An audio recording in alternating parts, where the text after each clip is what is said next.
Vous avez suivi la guerre d'Irak.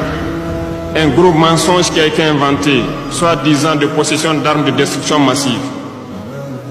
Certains sénateurs, au niveau des États-Unis, ont tout fait pour avoir les preuves. Ils ne l'ont pas eu. Souvenez-vous que plusieurs personnes ont démissionné de la CIA après cette guerre. Des preuves ont été inventées de toutes parts.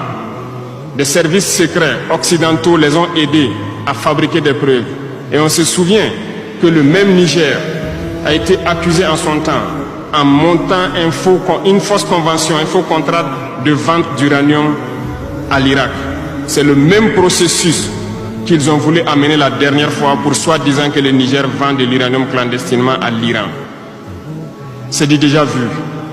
Ils ont prétexté cela, ils n'ont pas eu de preuves. Même les Nations Unies ont trouvé finalement qu'il n'y avait pas de preuves tangibles de présence d'armes de destruction massive. Mais ils avaient leur objectif, il fallait détruire l'Irak. Ils ont détruit l'Irak. Ils ont créé l'État islamique. Tout comme ils ont créé les talibans dans les années 80. Les armées, les équiper. Et après, ils prétendent venir les combattre. Comprenez le jeu. Ça n'a que trop duré. Il faut qu'on se réveille et qu'on comprenne tout ça et que nous prenions conscience de notre situation et nous battre pour notre avenir.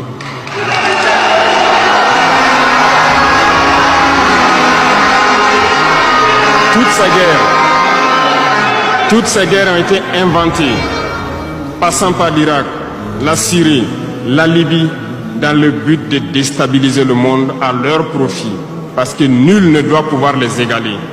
C'est ce que nous vivons aujourd'hui dans le Sahel aussi à travers le terrorisme qu'ils nous ont imposé.